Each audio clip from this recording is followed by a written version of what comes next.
La alternancia política, el cambio en la Ciudad de México.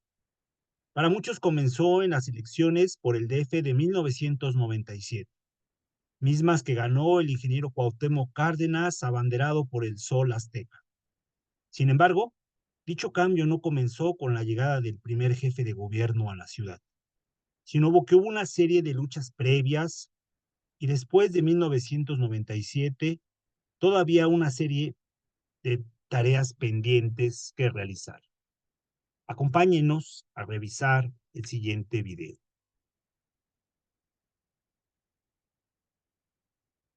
Antes de llevar a cabo dicho análisis, es importante remontarnos a los orígenes, al menos a la emisión de la Ley Orgánica de diciembre de 1928, que dio el nacimiento al famoso Departamento del Distrito Federal, un departamento que seguía con el espíritu de la Constitución de 1824, en donde se estipulaba que el DF no era un estado, sino un departamento administrativo para toda la nación, tal como lo era Washington, D.C. en los Estados Unidos. El DF fue una unidad centralizada, absoluta y antidemocrática, según sus mismos creadores.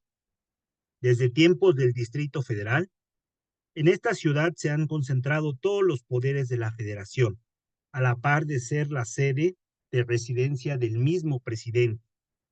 Durante mucho tiempo, el líder del Ejecutivo, como una facultad que tenía, nombraba a un regente, a quien a su vez se le delegaba todas las problemáticas que enfrentaba la ciudad.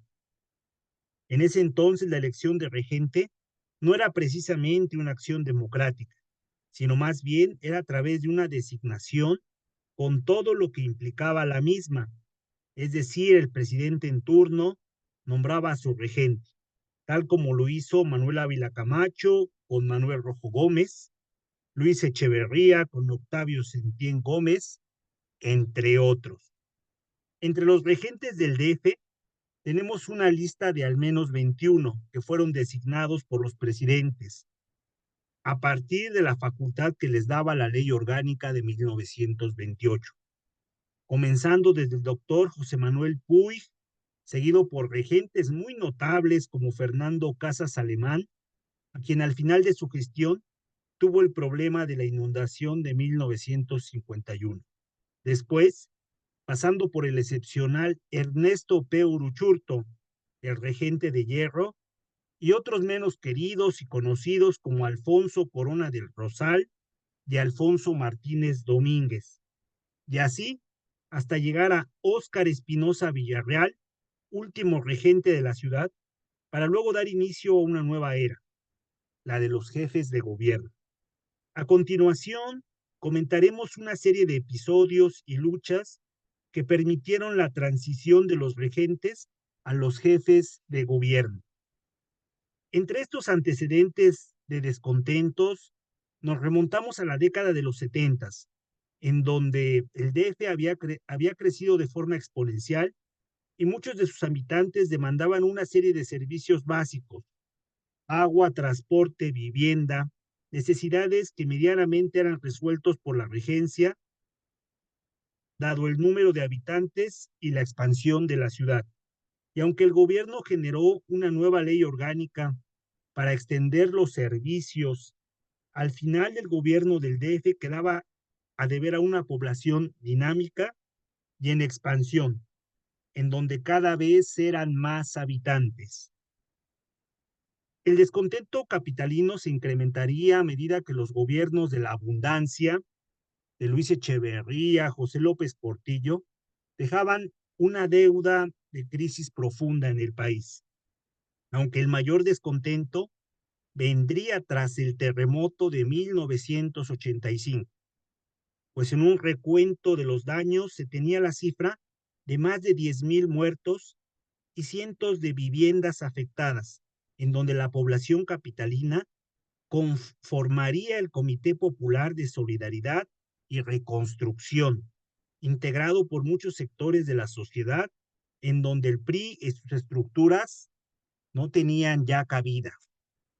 Para las elecciones de 1988, las cosas no se veían nada prometedoras para la regencia de Ramón Aguirre y del presidente Miguel de la Madrid tras lo ocurrido en el 85.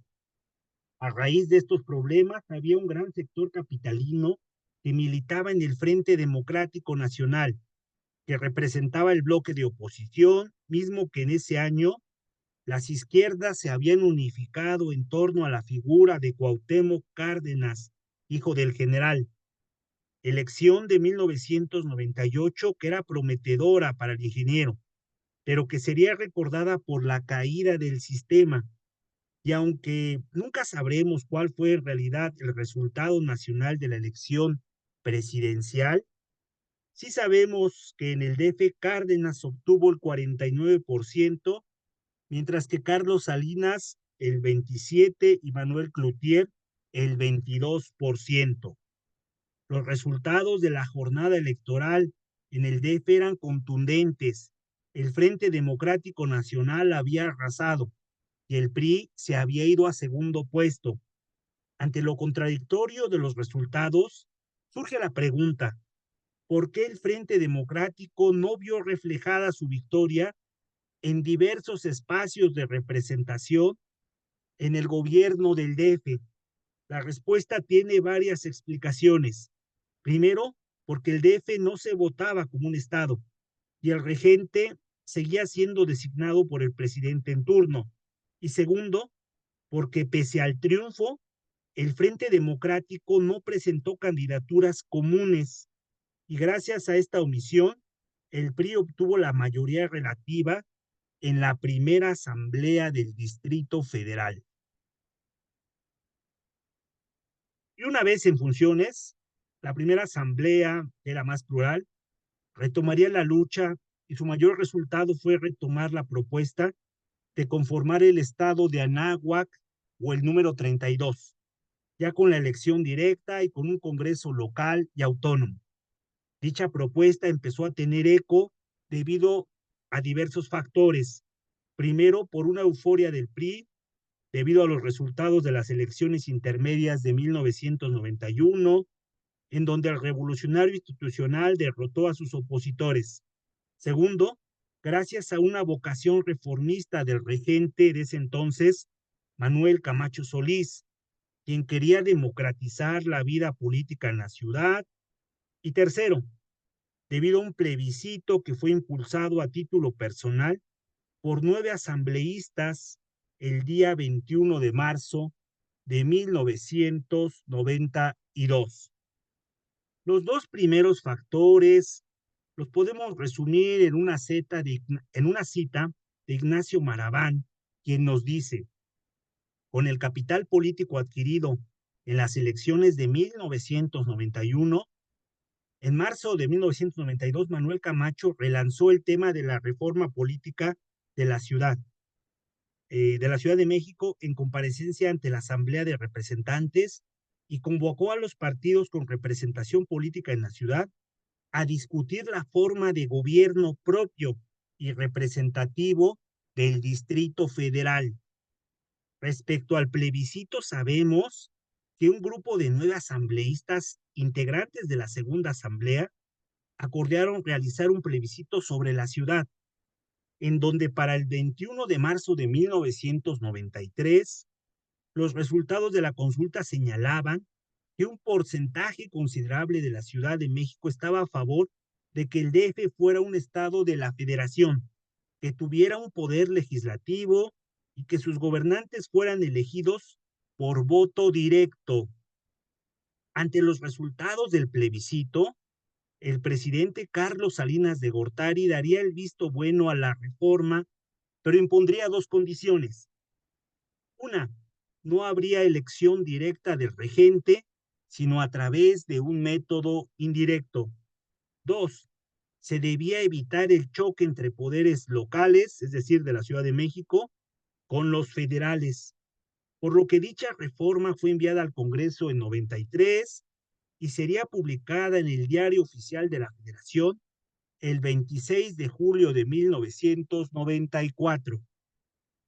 Y así llegamos al sexenio del doctor Ernesto Zedillo Ponce de León, periodo en el que se estaba fomentando una vida democrática entre los partidos políticos, mientras que a nivel Ciudad de México se estaban impulsando los consejos ciudadanos, mismos que tendrían una participación similar a la primera asamblea del DF en una votación que tenía muy preocupada al PRI de la Ciudad de México. Ante un posible triunfo de la oposición en los consejos ciudadanos, el regente Óscar Espinosa Villarreal y María de los Ángeles Moreno, presidenta del partido, doblaron la apuesta y se pronunciaron a favor de la elección directa de regente a cambio de poder avanzar en los consejos ciudadanos. Contradictoriamente, el caso de los consejos ciudadanos fue muy efímero y tras 2 años se dejó de impulsar, mientras que la reforma política al DF pactó la elección por voto universal, directo y secreto del jefe de gobierno y de los titulares de las demarcaciones.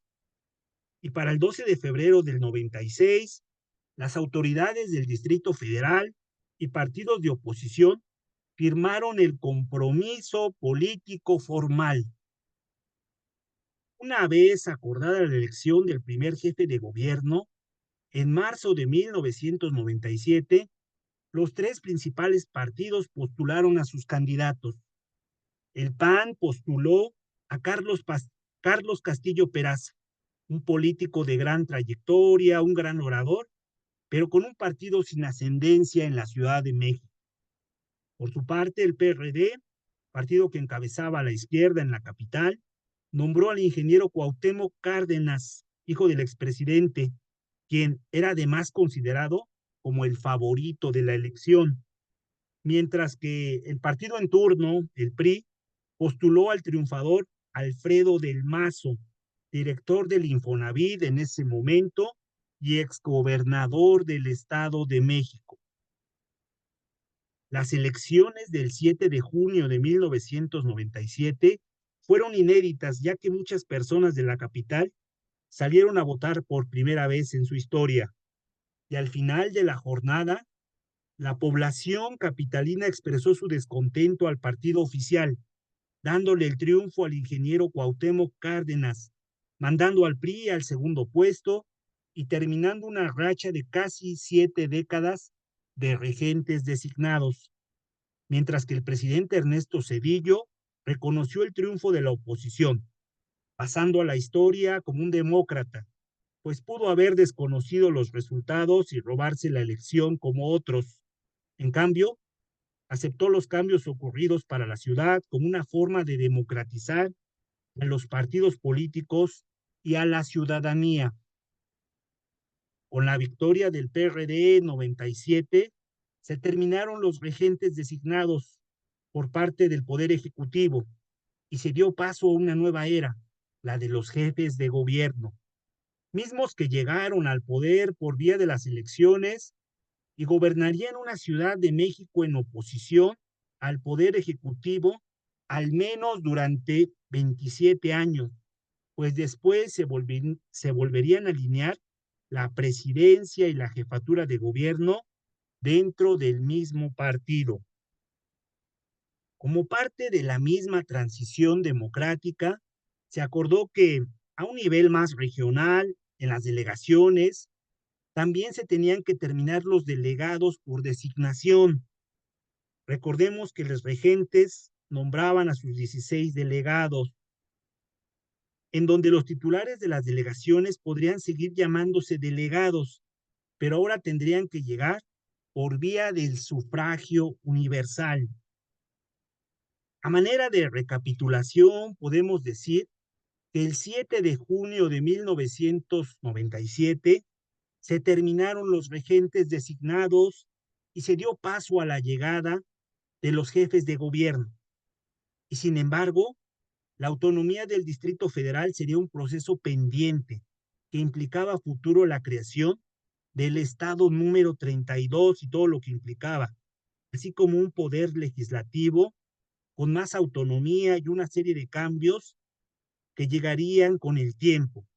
Y es aquí donde nos preguntamos si el triunfo del 7 de junio de 1997 solo representó el primer paso para la democracia y autonomía para la Ciudad de México. Espero este video sea de utilidad para entender la transición política en la Ciudad de México.